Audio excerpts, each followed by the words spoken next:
Well, it's a little wiggly-woggly creek, and it basically follows a mathematical sigmoid curve. And the sigmoid curve gradually moves down the hill over 1,000 years. So if you have a house on the bend that you think is going to be permanent, the sigmoid curve may just move through your house. There's usually a beach on one side and a cut on the other side. So there's a harmonic mathematical deal that is horizontal, but it's also vertical, so you get riffles and then swamps that are very still. So we're simulating that some as the water comes down the hill, you're having riffles and ponds. And a lot of creatures live in different places. On the riffle, you'll get organisms that like to have nets, and they catch the bacteria and whatnot that come through. On the pond, you'll have the water spiders and things that like that. The meniscus? Meniscus, yeah. Yes. They can sit on the top of the water, they're so light. Okay.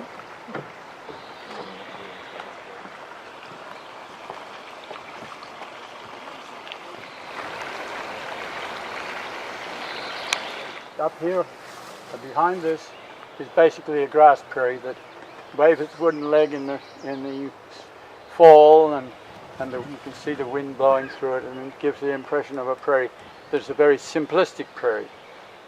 Later, people like Audubon and others have gotten into bringing in a more complex seed mixture. And when they get Peter Schramm or somewhere else to plant a prairie, he comes with perhaps 35 species. Not 110. The 110 depends on the different habitats. So you might have a wet habitat and a dry habitat.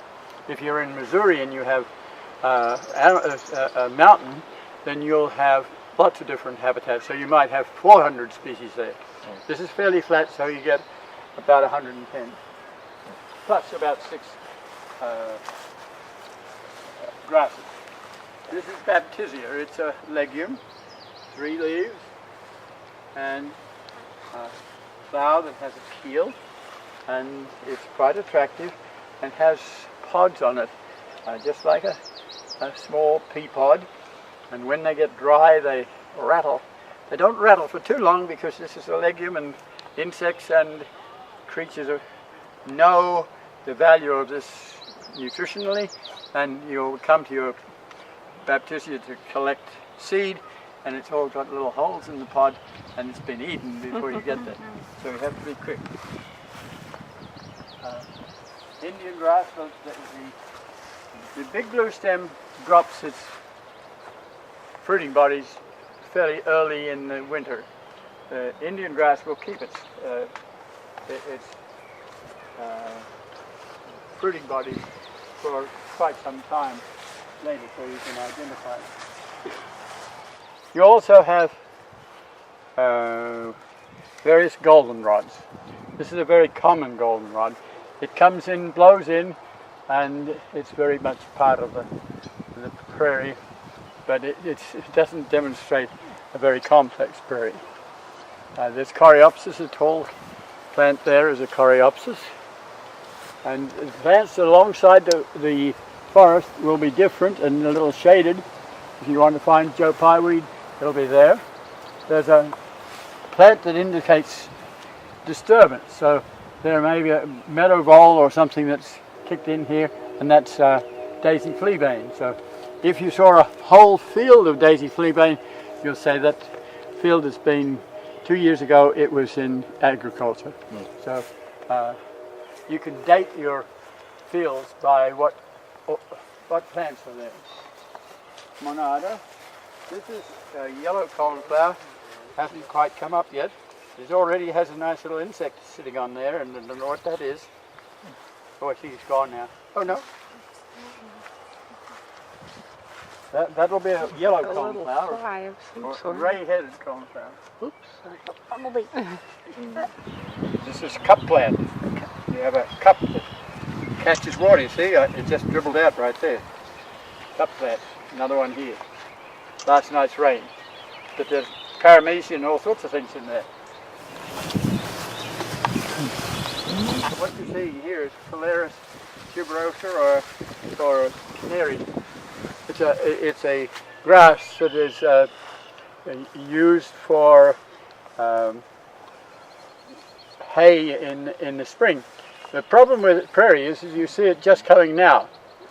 But what dairy farmers and beef farmers want is to have their crop feed their cattle early in the spring. So they want to start with something that comes up in May, or March, and often it's legumes. So you have mixed in here sometimes strawberry clover and other clovers and grasses that were brought from Europe.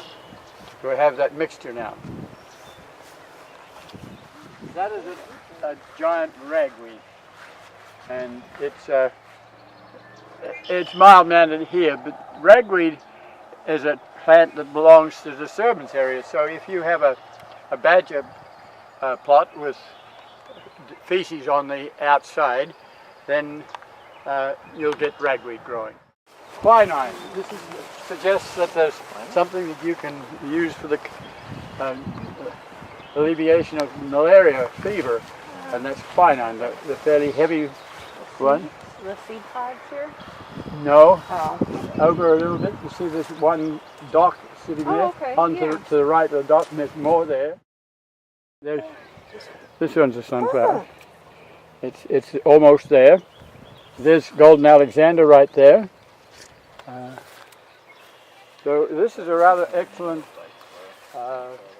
teaching site. This is coming off the Yankee Ridge Moraine, and you would normally have just a few trees on the stream that would be cottonwood. You're getting invasive trees because you've drained it. Trees don't like to have their feet in water.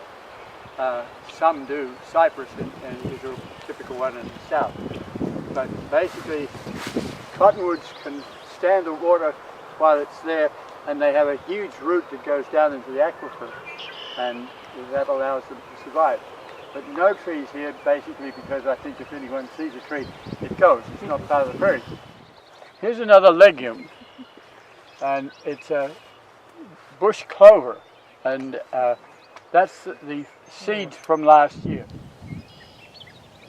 The red-winged blackbirds will be around and have nests, and you can triangulate. If he's there, and you go over there, and he's there, and here, you got an idea that the nest is somewhere in the middle.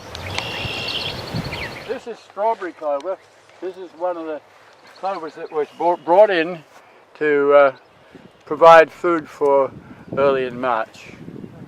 It's an interesting clover. It's not too invasive.